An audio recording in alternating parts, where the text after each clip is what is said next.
வணக்கம், நான் doctor Ramanathan Archuna from ஜெஃப்நாத். என்னென்றால் நான் வர சில நியூஸ்கள் பார்த்துன்னு வந்து நான் ட்ரை பண்ணி கொண்டிருக்கேன். இப்போ ஸ்ரீலங்கன் டைம் 10:17 கொழும்பு நோக்கி பயணித்து கொண்டிருக்கிறோம். காலம் 9 மணிக்கு பாராளுமன்றம் போகணும். அந்த மார்னிங் லெக்சர்ஸ் மாதிரி அங்கே போய் நித்திர ஓடுறது தெரியல. எனிவே என்னென்றால் ஒரு சில ஊடகங்கள் முக்கியமாக சக்தி டிவி மட்டுமல்ல, சக்தி டிவி மற்றும்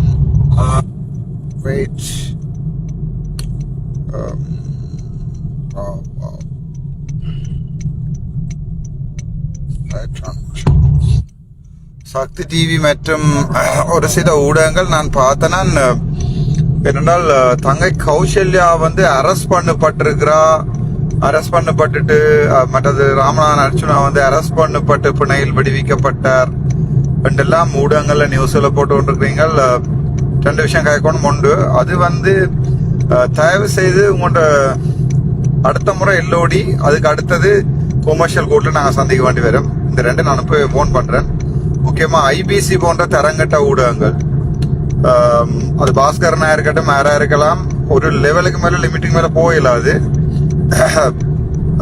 இந்த ஊடகங்கள்ல உங்களோட கொமெண்ட், உங்களோட யூடியூப்ல உங்களோட கொமெண்ட பார்க்கவே நம்ம எப்படி கிளிக்கன்னு உங்களுக்கு தெரியும்.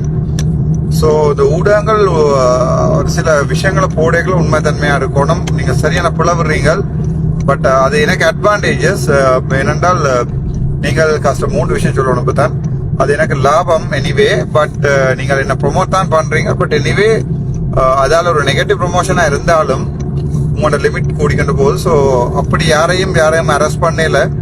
பாராளுமன்றத்திலேருந்து எனக்கு கடிதம் வந்திருந்தது.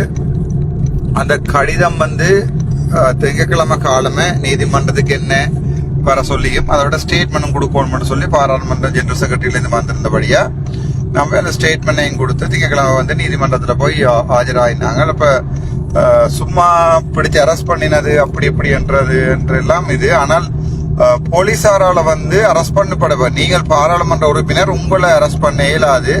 அதெல்லாம் நாங்கள் அவாவை பிடிச்சி அரெஸ்ட் பண்ண போறோம் என்று ஒரு கதை விட்டது. அப்ப நாங்க சொன்னாங்க, இல்ல வெரி சாரி, அது கஷ்டம் உண்டு. அது சம்பந்தமான வேறொரு பிரச்சனையும் பிரச்சனை ஒன்று எடுக்க இருப்பதால் நாங்கள் அது சம்பந்தம் காய்க்க விரும்புகிறோம். 2வது, அந்த ஏதோ கொஞ்சம் வைத்தியர்கள் சேர்ந்து வந்து ஏதோ சிக்னேச்சர் விட்டு எனக்கு விளங்கல. நீங்க ஜனாதிபதி ஆக்கிப்பட்டுதான் விடுவீங்க போட்டுக்கு. அது சம்பந்தமா என்னோட காய்ச்சவே 6 லட்சம் சனம் இருக்கிற இடத்துல 250 பேர் சிக்னேச்சர் எடுத்து வச்சு ரோட்ல இருந்து மட்டையில வச்சு விசிக்கினா தான். மற்றபடி அப்படி ஒரு சில்லறதனமான வேலையை விட்டு கொஞ்சம் பெருசா யோசிங்கோ. உங்களோட தாழ் மனப்பான்மையாலதான், ஐயோ ஒரு சின்ன படியான ஒருத்தன் வந்து எம்எஸ்ஆ இருந்துட்டானே, இவன் வந்து எங்களுக்கு இவனை சேர் போட வந்துட்டு என்றதாலதான் இன்றைக்கு நான் எம்பியா இருக்கேன். இந்த அரசியலை செய்ய வேண்டி வந்தது தமிழனுக்கு லாபம் தான். எனிவே நீங்கள் அப்படியான ஒரு சில்லறத்தனமான வேலையில செய்கிறதையும் கொஞ்சம் குறைக்க வேண்டும். அது 2வது.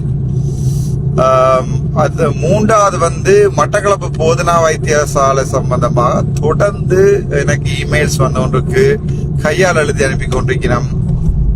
நான் நினைக்கிறேன் வடக்கு கிழக்கு தொடர்பான ஒரு சுகாதார அலசல் ஒன்று செய்ய வேணும் என்று சுகாதார அமைச்சு வந்து ஒரு வேலை ஒன்று செய்யணும். அப்படி இல்லை என்று சொன்னா தேசிய மக்கள் சக்தியின் அரசாங்கம் விழுறதுக்கு முக்கியமான காரணமாக வடக்கு கிழக்கு சுகாதாரத்துறை காரணமாக இருந்திடுமோ என்ற ஒரு பயம் ஒன்று இருக்கு. ஸோ அது சம்பந்தமாகவும் நாங்கள் சம்பந்தப்பட்ட அதிகாரிகளோட கதைச்சிருக்கிறோம். அது சம்பந்தமாக போன் பண்ணியிருக்கிறோம். நீங்கள் வடக்கு கிழக்கு சுகாதாரத்துறையை பார்க்கல என்று சொன்னா it's going to be a wrong thing என்று anyway we'll see. அதே பிறகு இந்த 3 விஷயமும் நான் உங்களோட காய்ச்சினான். யாரையும் பிடிச்சி அரெஸ்ட் பண்ணல, அப்படி அரெஸ்ட் பண்ணாம நீங்க மாதிரி இது ஒன்றும் பயங்கரவாத தடை சட்டம் இல்லை. எனிவே